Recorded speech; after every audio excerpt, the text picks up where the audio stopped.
দর্শক পাঠক সকাল সন্ধ্যার প্রতিদিনের আয়োজন কি খবরে আপনাকে স্বাগত। বার্তা কক্ষ থেকে আজ সঙ্গে আছি সিরাজুম মুনিরা।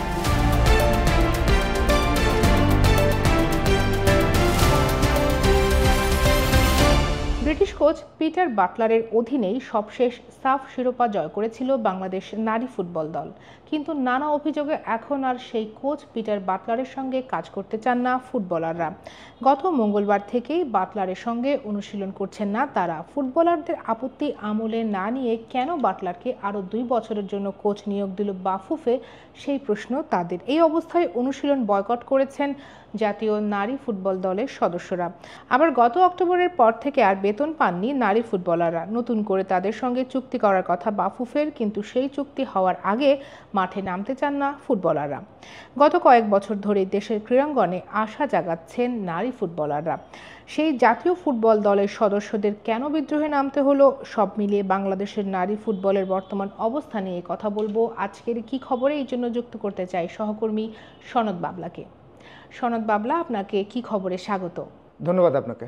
প্রথমেই জানতে চাইব নারী ফুটবলারদের এই বিদ্রোহের কারণ সম্পর্কে। তারা নিশ্চয়ই হুট করে এমন সিদ্ধান্ত নেননি, কি ঘটছিল আসলে? এটা আসলে ঠিক এখনকার ঘটনা না, এটা হলো যে যখন সাফ ফুটবল জেতে বাংলাদেশ গত অক্টোবরে নেপালে, সেখান থেকে এর পরম্পরাটা শুরু। তখন থেকে মোটা দাগে বললে টিম সিলেকশন নিয়ে কোচের সঙ্গে ফুটবলারদের, মেয়ে ফুটবলারদের একটা বিরোধ তৈরি হয়েছিল। সেই দূরত্বটা ক্রমশ বাড়তে বাড়তে এইটা এখন হলো যে একদম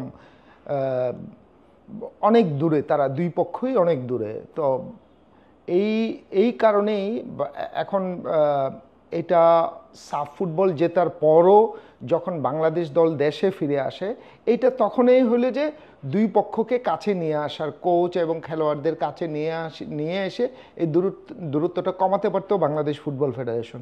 বাংলাদেশ ফুটবল ফেডারেশনে সেই উদ্যোগটা তখন নেয়নি। তো এইটা এখন দুই পক্ষের মানসিক দূরত্ব এত বেশি, ধরেন যে কোচ যেটা বলছে মেয়েরা সেটা মানছে না, আবার মেয়েরা যেটা বলছে কোচের কাছেও এটা ভালো লাগছে না। এখন তাহলে এই কোচ দিয়ে কিভাবে হলে যে এই মেয়ে ফুটবলারদের ট্রেনিং করানো যাবে, সেটা একটা বড় ইস্যু। যে এটা একটা বড় কোশ্চেন মার্ক, যে হলে যে এটা কোনোভাবেই সম্ভব হচ্ছে না। যে এখন ক্যাম্প ডেকেছে, বেশিরভাগ মেয়েই হয়তো বা 18 জন 20 জন মেয়ে ওই ক্যাম্পে জয়েন করেনি। ওরা কোচ দেখেছে, কোচের সঙ্গে ওরা কোনো আলাপে যায়নি, কোচের মিটিংয়ে যায়নি। তারা এই কোচকে বয়কট করার সিদ্ধান্ত নিয়েছে, কারণ তাদের যে পূর্বের যে অভিজ্ঞতা সেখান থেকেই তারা ওই জায়গাতেই এখনো পর্যন্ত অনড়।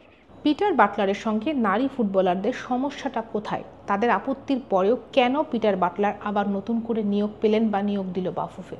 হ্যাঁ, সেটা একটা বড় ইস্যু। যে এটা বাংলাদেশ ফুটবল ফেডারেশন এই জায়গায় খুবই একটা, এটাকে কি বলবো, খুব মানে কাজটা যে হলো যে মোটো হলো যে খুব ভালো হয়েছে বা খুব গুছিয়ে করতে পেরেছে তা না। আমি যদি ধরে নিই যে পিটার বাটলার ভালো কোচ, আমি ধরে নিলাম, তাহলে ভালো কোচকে রাখতে গেলে, এই কোচকে রাখতে গেলে আমার মেয়েদের সঙ্গে আগে তার ওই যে আগের মতোই আগে তার সঙ্গে একটা বোঝাপড়াটা করে নেওয়া উচিত ছিল, তারপর আমি তাকে নিয়োগ দিলাম।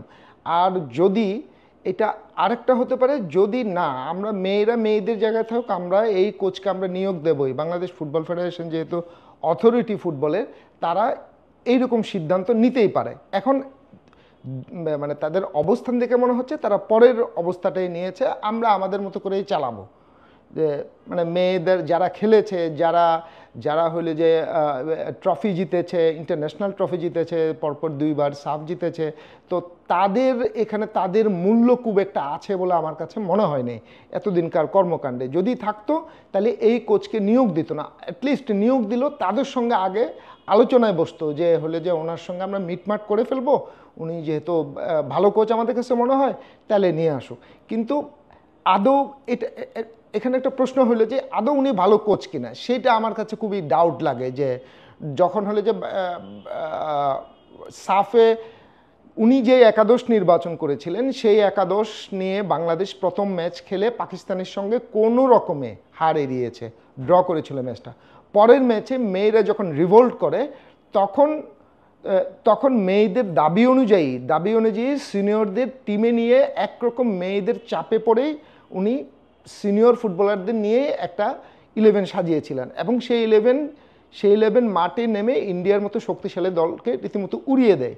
তাহলে তো হলে যে আমি যদি বলি যে হলো যে তাহলে কোচের ভাবনার চেয়ে তো মেয়েদের ভাবনাটাই রাইট ছিল এবং সেই মেয়েরাই সেই একই টিম খেলেই পরবর্তীতে সেই একই টিমে আরও ম্যাচ খেলে ফাইনালে নেপালকে হারিয়ে ট্রফি জিতে।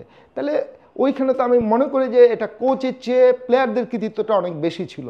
তো সুতরাং এই প্লেয়ারদের মূল্যায়ন করা, তাদের মানসিকতা, তাদের ইচ্ছা অনিচ্ছা, পছন্দ অপছন্দ, এই জিনিসগুলোকে মূল্য দেওয়া, এই জিনিসগুলোকে আমলে নেওয়াটা খুব জরুরি ছিল। সেটা বাংলাদেশ ফুটবল ফেডারেশন সেটা নেয়নি।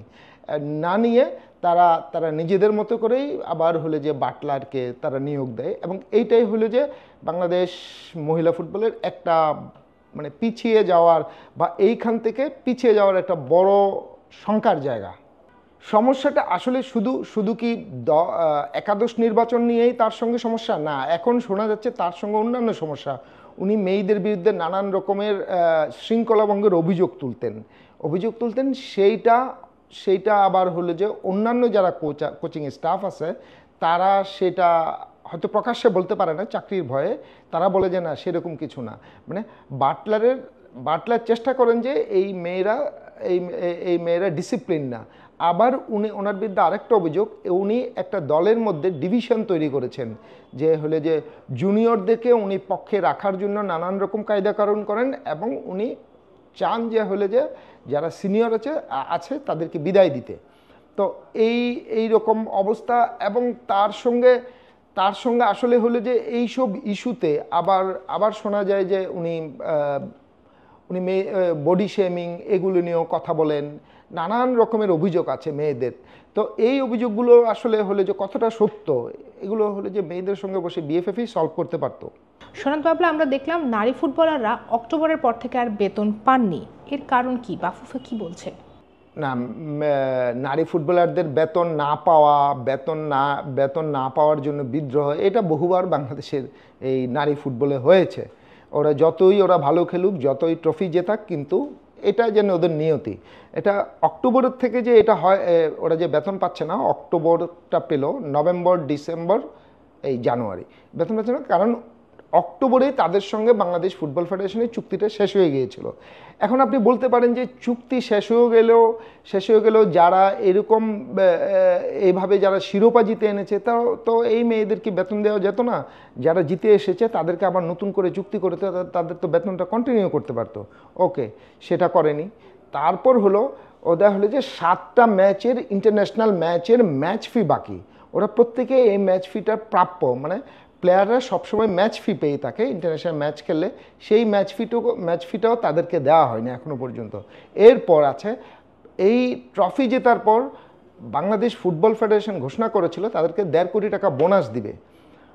তো ফুটবল ফেডারেশনের এই ট্রফি জেতার পর অন্যান্যরা যখন হলে যে সব বোনাস টোনাস তাদেরকে নানাভাবে পুরস্কৃত করেছে, বাইরের বিভিন্ন সংগঠন সংস্থা পুরস্কৃত করেছে, কিন্তু এই আড়াই মাসেও বাংলাদেশ ফুটবল ফেডারেশন তার 1.5 কোটি টাকা ওদের হাতে দিতে পারেনি। মানে তাদের প্রতি পদে আসলে বাংলাদেশ ফুটবল ফেডারেশনের ব্যর্থতা নজির রেখে গেছে তারা। সুতরাং এইগুলো নিয়ে এখন এই মেয়েদের জায়গাটুকুকে, মেয়েদেরকে খাটো করা, ওরা এমন কিছু পায় না এদেশের ফুটবল খেলে।